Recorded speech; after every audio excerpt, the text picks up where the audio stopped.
हाय दोस्तों, मैं अनिल आप सभी का आपके अपने चैनल में स्वागत करता हूं। आइए हम सभी एक प्रश्न देखेंगे जो कि क्षेत्रमिति से है और आयतन पे आधारित प्रश्न है। क्षेत्रफल और आयतन से संबंधित प्रश्न पूछा गया है और ये प्रश्न आपको जानकर ताज्जुब होगा कि ये 2 अंकीय प्रश्न बिहार विद्यालय परीक्षा समिति के लिए काफी इम्पोर्टेंट हैं।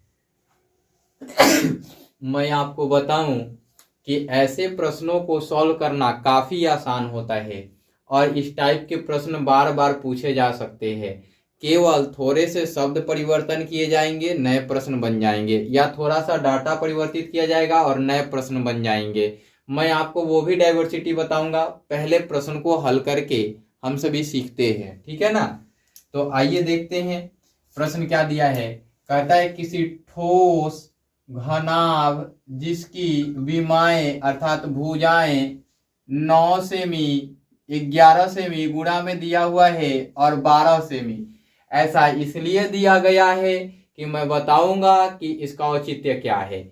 ये गुणा में देने का मीनिंग है कि विमाएं जो दी गई हैं वो आयतन पर आधारित प्रश्न है, इसलिए ऐसी विमाएं दी गई हैं। अन्यथा लंबाई चौड़ाई तथा ऊंचाई करके दी गई होती। इसमें भी लंबाई चौड़ाई तथा ऊंचाई करके दी जा सकती हैं को पिघलाकर अर्थात कि उसे गर्म करके पिघलाया गया और फिर 3 सेमी व्यास वाले कितने गोले बनाए जा सकते हैं। तो पहले एक चीज समझते हैं। यहाँ घनाभ दिया गया है, ये भी त्रिविमीय आकृति है, और यहाँ पे क्या दिया गया है, गोला दिया गया है, ये भी त्रिविमीय आकृति है। दोनों के आयतनों को निकालेंगे और दोनों के आयतनों को बराबर करेंगे और नंबर बराबर कर देंगे तो ये बराबर हो जाएगा। जिसका आयतन अधिक होगा, मान लिया कि घनाभ का आयतन अधिक होगा तो गोले का आयतन कम होगा तो ज्यादा गोले बनेंगे। इसीलिए पूछा हुआ है पिघलाकर 3 सेमी व्यास वाले कितने गोले बनाए जा सकते हैं, अर्थात कि गोला का जो आयतन होगा वो छोटा होगा। तो गोला का आयतन छोटा होगा तो एक से अधिक गोले बनेंगे। तो इसलिए मान लेंगे कि गोले की संख्या जो होगी वो n होगी, है ना। तो आइए देख लेते हैं प्रश्न को सॉल्व करने का तरीका। यहां लिखते हैं हल। दिया है या दिया गया है ऐसा लिख लेंगे। फिर क्या लिखेंगे, घनाभ जिसकी विमाएं, है ना। तो घनाभ की विमाएं, घनाभ की विमाएं कितनी दी गई हैं, 9 सेमी, मैं सीएम लिखता हूं, इंटू 11 सीएम इंटू 12 सीएम ऐसा दिया गया है। बाकी आते हैं आगे की ओर।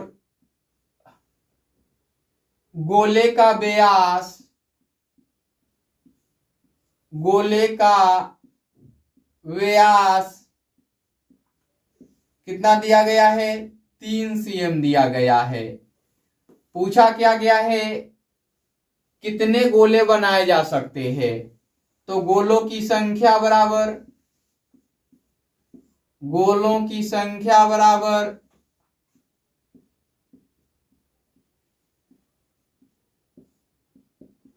व्हाट, ऐसा पूछा गया है। अब आते हैं डाटा के अनुसार चलते हैं।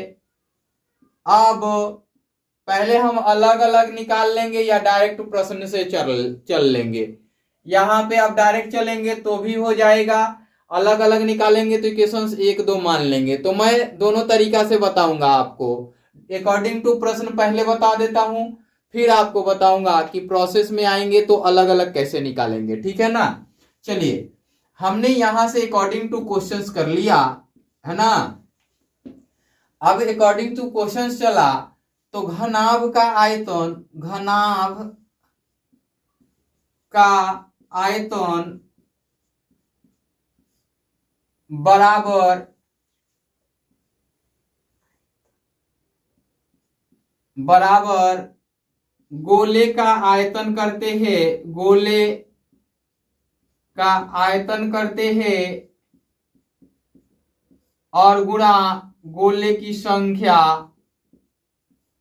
गोलों की संख्या करते हैं। ऐसा करते हैं तो गोला की संख्या फाइंड आउट हो जाएगा।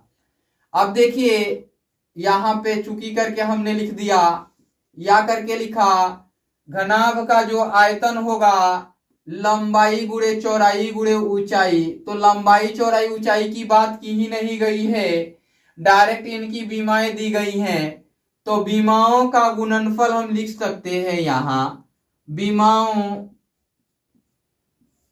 का गुणनफल, गुणनफल ऐसा हम लिख सकते हैं, है ना।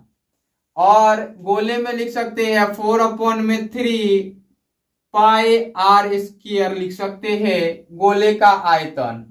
यहां पे डी दिया गया है, पाई आर क्यूब हो जाएगा, सॉरी ये 4/3 आयतन निकालने के लिए क्यूब हो जाएगा। गोलों की संख्या जो होगा वो गोलों की संख्या लिख दी जाएंगी। अब विमाओं का गुणनफल अर्थात कि 9 cm गुणे 11 cm गुणे 12 cm बराबर 4/3, पाई का मान 22/7 लिख लेते हैं। और यहां पर आर के बदले में यहां पे व्यास दिया गया अर्थात डी दिया गया है।